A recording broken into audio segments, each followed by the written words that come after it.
Last week we looked at two prophecies in the book of Daniel. Today we're going to go back to Daniel. We'll be in Daniel chapter 8.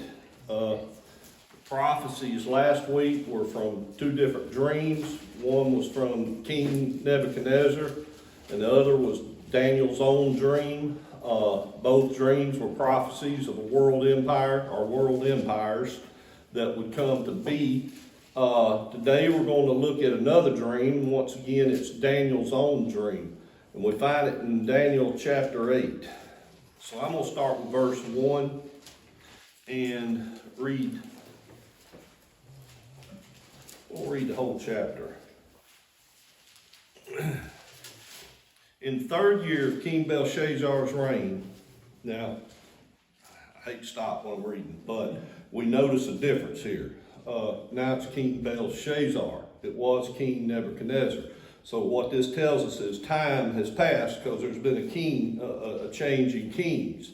Daniel's an older man now. It's estimated at this time he's probably in his 70s, close to 70, because they know the year that Belshazzar became king. So they got a pretty good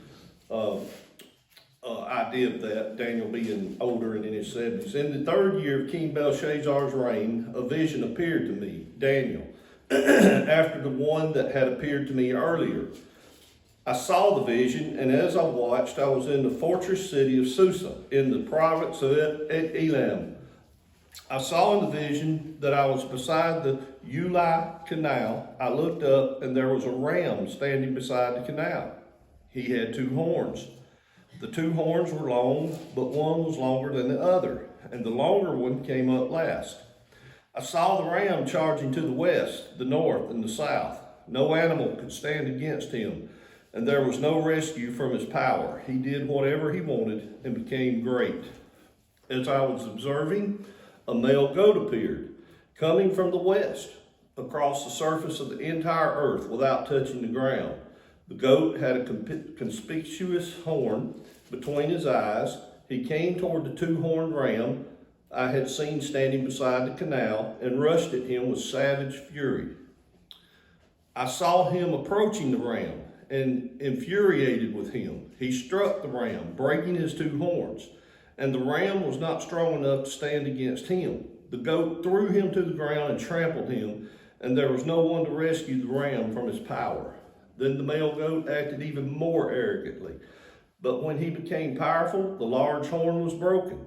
4 conspicuous horns came up in its place, pointing toward the 4 winds of heaven. From one of them, a little horn emerged and grew intensively toward the south and the east and toward the beautiful land. It grew as high as the heavenly army, made some of the army and some of the stars fall to the earth and trampled them. It acted arrogantly, even against the prince of the heavenly army. It revoked his regular sacrifice and overthrew the place of his sanctuary. In the rebellion, the army was given up, together with the regular sacrifice. The horn threw truth to the ground and was successful in what it did. Then I heard a holy one speaking, and another holy one said to the speaker, "How long will the events of this vision last? The regular sacrifice, the rebellion that makes desolate, and the giving over of the sanctuary and of the army to be trampled." He said to me, "For 2,300 evenings and mornings, then the sanctuary will be restored." While I, Daniel, was watching the vision and trying to understand it, there stood before me someone who appeared to be a man. I heard a human voice calling from the middle of the Ulai.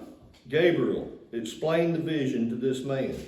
So he approached where I was standing. When he came near, I was terrified and fell face down. "Son of man," he said to me, "understand that the vision refers to the time of the end." While he was speaking to me, I fell into a deep sleep with my face to the ground. Then he touched me, made me stand up, and said, "I am here to tell you what will happen at the conclusion of the time of wrath, because it appears to the appointed time of the end. The two-horned ram that you saw represent the kings of Media and Persia. The shaggy goat represents the king of Greece, and the large horn between his eyes represents the first king. The four horns that took the place of the broken horn represent four kingdoms. They will rise from that nation, but without its power. Near the end of their kingdoms, when the rebels have reached the full measure of their sin, a ruthless king skilled in intrigue will come to the throne. His power will be great, but it will not be his own. He will cause outrageous destruction and succeed in whatever he does. He will destroy the powerful along with the holy people. He will cause deceit to prosper through his cunning, and by his influence and his own mind he will exalt himself. He will destroy many in a time of peace. He will even stand against the prince of princes. Yet he will be broken, not by human hands. The vision of the evening and the mornings that has been told is true. Now you are to seal up the vision, because it refers to many days in the future. I, Daniel, was overcome and lay sick for days. Then I got up and went about the king's business. I was greatly disturbed by the vision and could not understand it. This is a complicated prophecy, to say the very least. As a matter of fact, it's so complicated that even with its interpretation given to Daniel, Daniel said that he did not understand it. Daniel said he was overcome by the vision and was sick for days after because of it. He said he was greatly disturbed by the vision and did not understand it. So, how can we understand it if Daniel himself couldn't? We got a lot more to go by. We have history on our side. And as they say, hindsight is 20/20. So we got that. I want to say one thing before we get into it though, and that's about the last verse. Verse 27. I think there's a lesson here for us, and we need to look at it for just a second. It says Daniel was sick for days, and then what did he do? He got up and went about the king's business, didn't he? I want to say something about this study of the second coming. This is not something that we need to get bogged down in our spiritual lives. It's interesting. I understand that. I wouldn't know what I know about it if it wasn't interesting. But it's not something that I need to put forward in my spiritual lives. It's important. I understand it's important. It wouldn't be in the Bible if it wasn't important. So we do need to strive to understand it. But it's not something I need to get hung up on. Neither do y'all. It's a good study to look at. We may have different opinions about it, and this and other, but this isn't the important thing. Not the most important thing. The most important thing is us telling people about Jesus Christ. Now, we can use this to do that, no doubt. But like Daniel, we need to get up and be about the king's business. And the reason I say that, because I do see people, and I'm talking about high-profile, celebrity-type ministers, that do seem like all they want to do is talk about second coming and prophecy. And maybe God's laying that on them. Maybe he is. But it's just something that we look at it and we move on. There's things in the Bible that we really need to be concentrating on more. At this given time, this is a very interesting study. I feel like it's very relevant to a lot of things going on, I think, and we'll get into that later. So, anyway, like I said, in this case, on this prophecy, as in many, we have history on our side to help us understand it, not to mention Gabriel's own interpretation of it. And Gabriel tells us, first off, let's see. First thing he sees is this vision is a ram. This ram had two horns. One horn's longer than the other. He also noticed the ram charging toward the west, the south, the west, the north, and the south, meaning he came from the east, right? So Gabriel tells us what this ram symbolizes. He said the two-horned ram that you saw represents the kings of Media and Persia. He names these two. Now, at this time, I can tell you, nobody was thinking these two countries was going to unite and come and conquer the Babylonian Empire. I can guarantee you that was the furthest thing from their minds. And, but so he specifically names them. Now that's how you know this is from God. Now, remember the lopsided bear that we talked about last week? You remember in Daniel's vision, he saw four animals. The first one was a lion with eagle's wings. The second one was a bear, but it was lopsided. Why was the bear lopsided? The Persians were stronger than the Medes. So that's what the lopsided is. Now here on this ram, we see one horn's longer than the other horn, and it came up after the smaller horn. The Medes were actually the ones that started this, said, we're going to try to take the Babylonians. The Persians come and joined them. They were stronger, so you have that horn that's longer than the other that come up later. So it's a very accurate description of exactly what happened. Now, after the ram, Daniel sees a goat. Who is this goat? He tells us it's Greece. This goat has one horn that's between its eyes. The goat comes from the west. And remember, they're in Babylon. So the Medes and the Persians, and I'm backwards from y'all, so let me turn around here. They come from they come from the east to the west. Now we'll see Greece come from the west to the east, and that's the way it happened. So Gabriel tells us that the goat defeats the ram, but then the horn is broken, and the horn was who? Alexander the Great.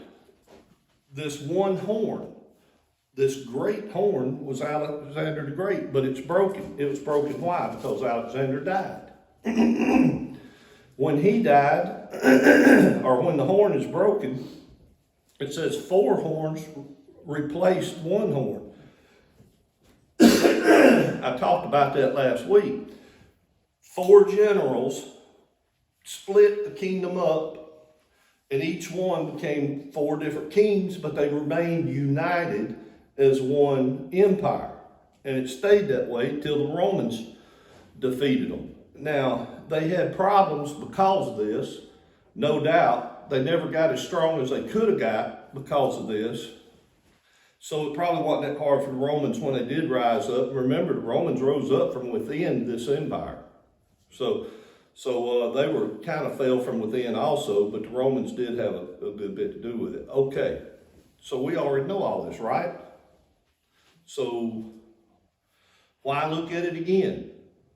Well, God must have felt like it was important because he gave it to Daniel. So we'll look at it again. We're told a little something extra here. Look back in chapter 8 at verses 8 and 9.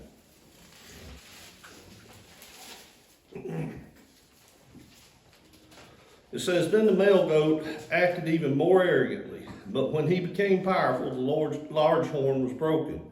4 conspicuous horns came up in its place, pointing toward the 4 winds of heaven. From one of them, a little horn emerged and grew extensively toward the south and the east and toward the beautiful land. What's the beautiful land? Israel. Judea. Jerusalem. That's the beautiful land. Now, so Greece, they were on the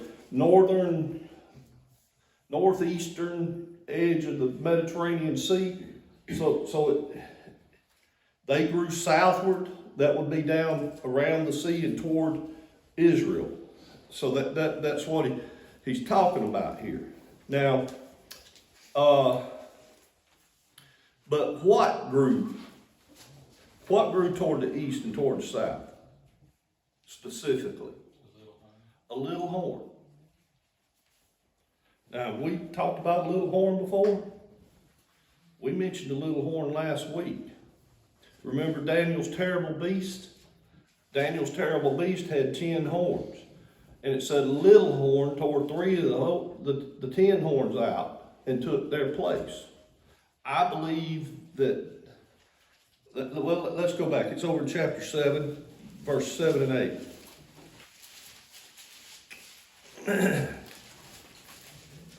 8. He says, after this, while I was watching in the night vision, suddenly a fourth beast appeared, frightening and dreadful and incredibly strong, with large iron teeth. It devoured and crushed, and it trampled with its feet whatever was left. It was different from all the beasts before it and had 10 horns. While I was considering the horns, suddenly another horn, a little one, came up among them, and 3 of the first horns were uprooted before it. And suddenly in this horn there were eyes like the eyes of a human, and mouth that it was speaking arrogantly. I do believe both these horns are the same horn, or represent the same thing. Now, some would argue with me on that, and that's fine. I'm not dogmatic about it. I'm not going to say I'm absolutely right here. But let's look at this for a minute. So Daniel has 2 visions, and one of them's of 4 beasts. Now, one of them is of only 2 beasts. So the 2 beasts in this vision are the Medes and the Persians, and the Greeks, the Greek Empire. Why wasn't the Roman Empire mentioned in this prophecy? I think this prophecy is about this little horn more than it is anything else.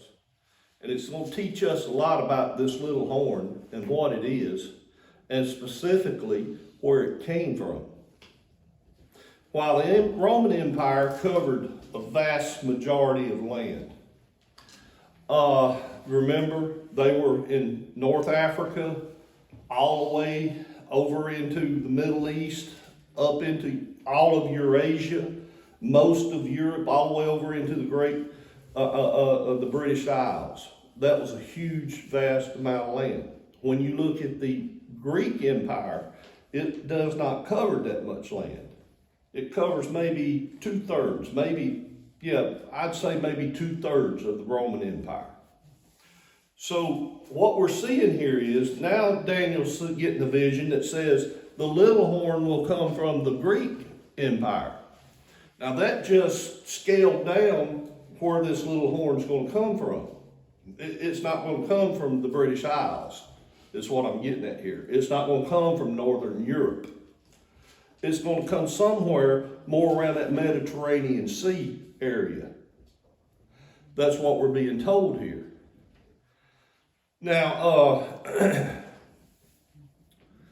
so exactly what is this little horn? Let's see what Gabriel says about it. Look at verses 21 in chapter 8. Verses 21 through 23. He said, the shaggy goat represents the king of Greece, and the large horn between his eyes represented the first king. The 4 horns that took the place of the broken horn represented 4 kingdoms. Now, they were 4 kings, right? But a king has a kingdom. You can't be a king without a kingdom. And I told y'all this before. When we talk about kings and kingdoms, we're basically talking about one and the same. When you talk about a king, you have to be talking about a kingdom also. You can't be a king without a kingdom. So we got 4 kingdoms is what this is. The 4 horns that took the place of the broken horn represented 4 kingdoms. The Greek Empire was one under Alexander the Great. Then it was divided into 4 different sections. I have no idea how that division took place. But I do know this. At least one of them covered Israel. Right? Weren't those generals that took those 4? Yeah. They were Alexander's generals. And Alexander didn't have, who replaced kings most of the time? Sons. Alexander didn't have sons. So he didn't have a successor. He didn't have a brother or anything like that, I take it. So these kings just took it. Instead of warring with each other, they just made an agreement, said, let's just divide it up into 4s, and each one of us take a section. Well, one of these kings got a section that covered Israel. That's what we're concerned about here.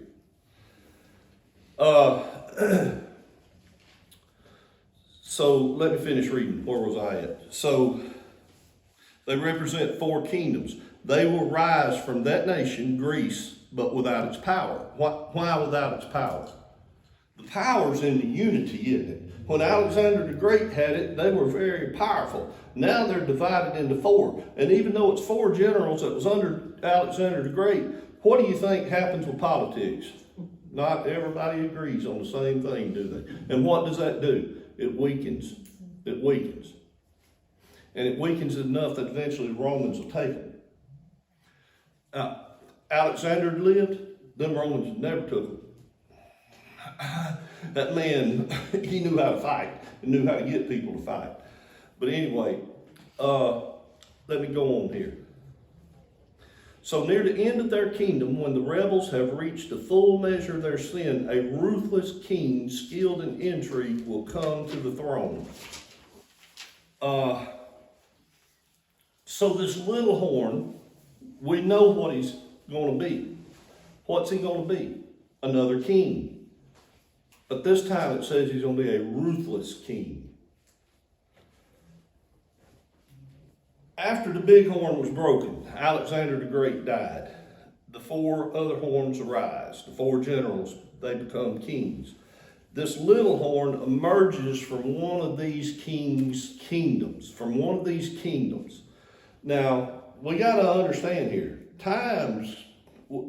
it's sometimes when you're reading the Bible, everything sounds like it's happening, you know, as you're reading it, but there's years between some of these events. So, kings come and kings go, is what I'm trying to say. And they have been. And so here's this one king that all of a sudden rises up in one of these kingdoms. And he becomes a ruthless king, skilled in intrigue. Says his power will be great, but it will not be his own. Now, there's a couple of different things that could be happening here. So let me stop here for a second and give you a little more history. Now, a lot of scholars believe that this was fulfilled by Antiochus Epiphanes. Antiochus Epiphanes. It's a hard name for me to say. He was a Greek king that ruled over one of the four divided kingdoms of the Greek Empire. His portion of the empire was centered in Syria, modern day Syria. So you would think his empire also covered what? Israel. And it did. He was a ruthless king. He's known for his brutal persecution of the Jews. During the time of his reign, the Jews were divided into two different groups, two different sects. What you had was the Hellenists and you had the Traditionalists. Now, the Hellenist Jews, what they had done, they had accepted a lot of the Greek mythology into their own religion. And they had skewed their religion. They had walked away from God and was really leaning heavier into Greek mythology than they were into the God of Abraham, to Mosaic law. The other group, the Traditionalists, they held on to the Mosaic law. They tried to keep it to the best as they could. Antiochus used this division as an excuse to outlaw Jewish rights. And the reason the way he did it, he said, okay, you got these two groups of Jews here, and they disagree with each other, and we do know that Jews are famous for this. And he says there's going to be an uprising of the Jews. They're going to have a civil war against each other. So whether they were or not, I'm not sure, but that's the excuse he used. So he used that to say, okay, he's going to prevent the civil war by outlawing Jewish rights and worship.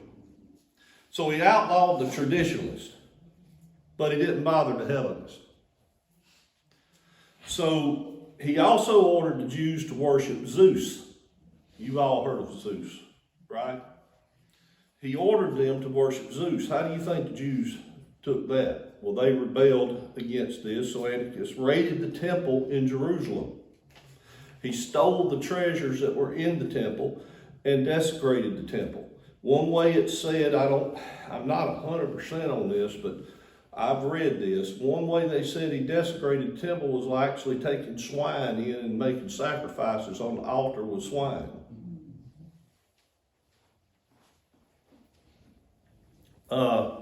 He outlawed the Jewish rite of circumcision, and it was punishable by death.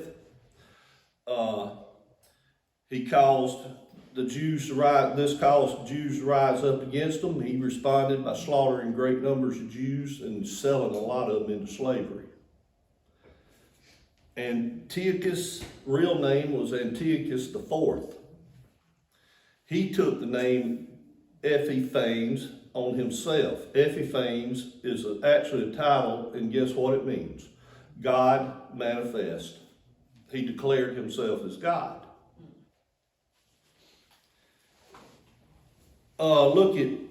Let's go back and look at 24. His power will be great, but it will not be his own. He will cause outrageous destruction and succeed whatever he does. He will destroy the powerful along with the holy people. So who are the holy people? The Jews. He will cause deceit to prosper through his cunning and his influence, and in his own mind he will exalt himself. He changed his name to God manifest. That's exalting himself. He will cause, let me get back down where I was at. He will destroy many in a time of peace. He will even stand against the prince of princes. Yet he will be broken, not by human hands. The vision of the evening and the morning that has been told is true. Now you are to seal up the vision. Okay. Now, we can definitely say that Antiochus was a ruthless king. And he did a lot of this stuff right here. But then again, there's a lot of things that don't fit. There's some things missing here. Like what? What do y'all see missing? Anything? His power will be great, but it will not be his own. Now, what does that mean? Well, the way he took the throne, I think it was his cousin or his brother. I can't remember. His cousin or his brother, one, was actually supposed to be the king. They were murdered. Now, Antiochus did not get charged with the murder, but it's suspected by historians that he's the one that actually got the murder done so that he could become king. So that could be what it means that his power was not his own. It was rightfully his brother's. It could mean something else. It could mean that his power comes from somewhere else. Another thing, it said he will stand against the Prince of Peace. Who's the Prince of the Prince of Princes? Who's the Prince of Princes? I believe it's talking about the Son of God. And it's saying he would stand against him. Well, we could say, well, he stood against God. He went to the temple and he did all those terrible things at the temple. That's standing against God. But I don't think that's standing against the Prince of Princes. I think this is talking about Jesus Christ himself after the incarnation. And obviously, he never did that because the incarnation had not taken place yet. It also says he will be broken, but not by human hands. Now, Antiochus did wind up dying of a disease, so that's not of human hands. But he didn't die king. Believe it or not, the Jews were successful in their rebellion and actually run him out of the country and out of the throne. So technically, he was taken down by human hands. He lost his throne because of human hands. Yes, he died because of a disease, but I think something else is being talked about here. Another thing, Antiochus' power was not really all that great. He was ruthless, but his power wasn't that great. He was one of four. Alexander the Great's power was much, much more than his.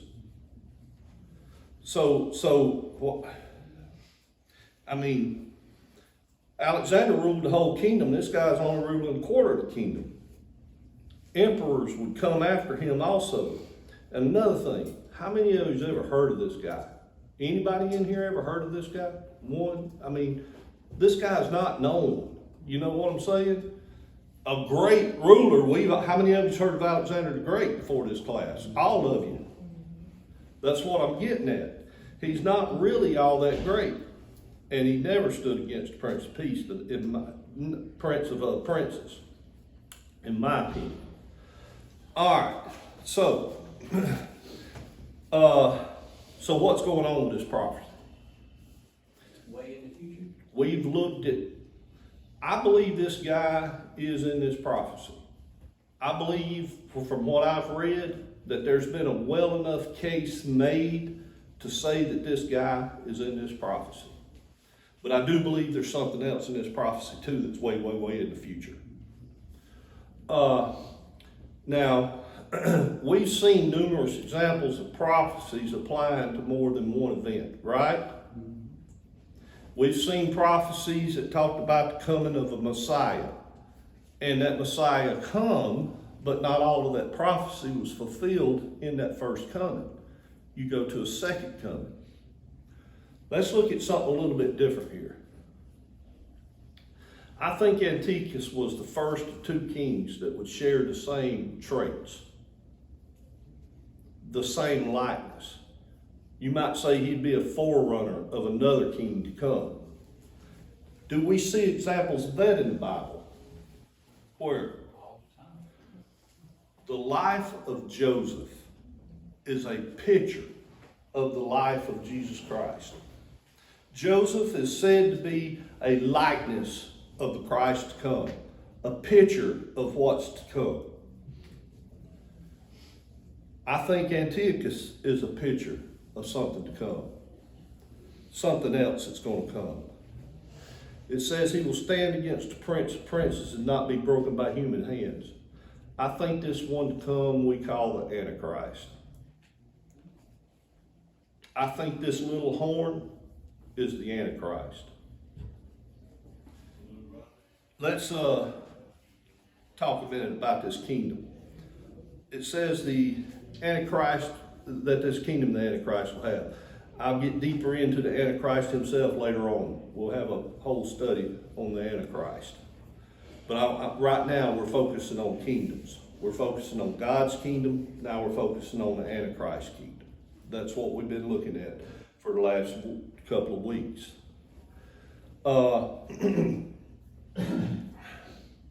Christ is going to have a kingdom, so the Antichrist will have a kingdom. Satan mimics God. Satan's not very creative. So when he sees God do something, Satan tries to do the same thing because that works. But he does it from a different perspective. He does it with a different attitude, with a different goal set for it. But he does mimic, he does copy God in what he does. So yes, this whole thing's about kingdoms. This entire, your whole life, our religion, this Bible, this world is all about two kingdoms. There's a spiritual war going on that we don't really fully grasp and understand. And it affects us whether we know it or not. Now, today, so Christ is going to have his kingdom, Antichrist is going to have his kingdom. And we know from Daniel that the Antichrist will rise from the old Roman Empire. We also know that from within that, he'll rise from the old Greek Empire. And probably somewhere in the area closer to the Middle East. Syrian area. Now, I'm not going to hold to that. There's other scriptures that point to that he may be from there, but not from there. That's confusing. As I told you,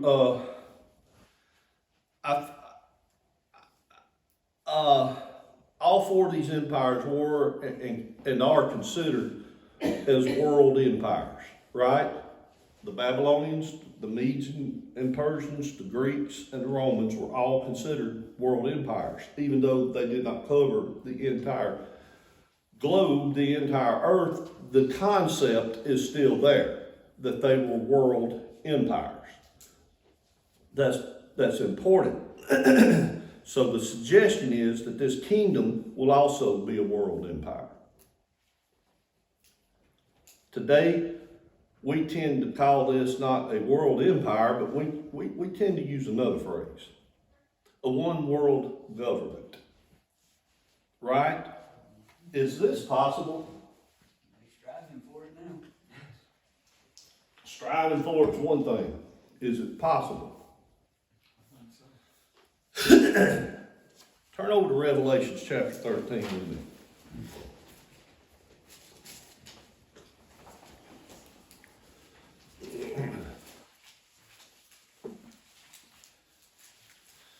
We're striving for it, been striving for it for a long, long time.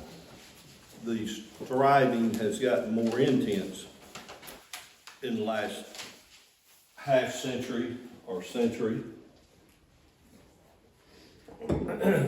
Romans chapter 13, verse 1. And I saw a beast coming up out of the sea. It had 10 horns and 7 heads. On its horns were 10 crowns, and on its heads were blasphemous names. The beast I saw was like a leopard, its feet like a bear's, and its mouth like a lion's mouth. The dragon gave the beast his power, his throne, and great authority.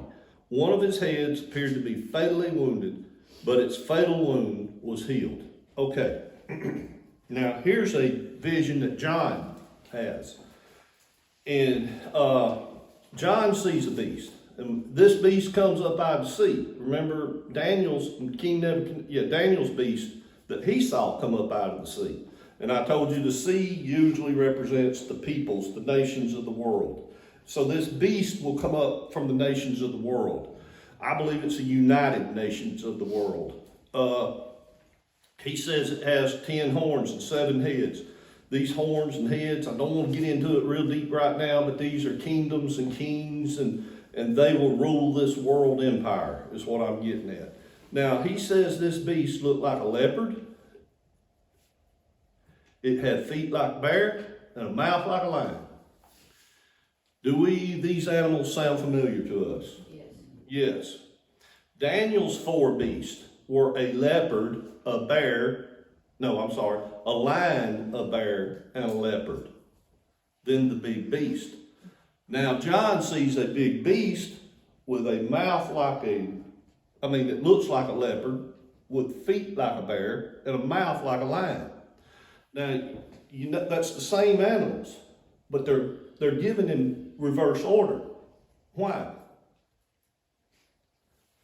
Daniel was looking ahead in time.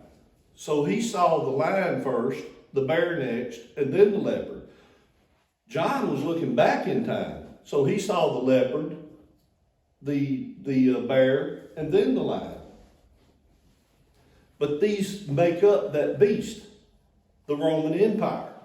And that's a fact. The Roman Empire was made up of all those other empires. They're all within it. And John is seeing the same thing. Now, listen to this. The dragon gave the beast his power. Now, what did we read about the little horn a while ago? His power would not be his own.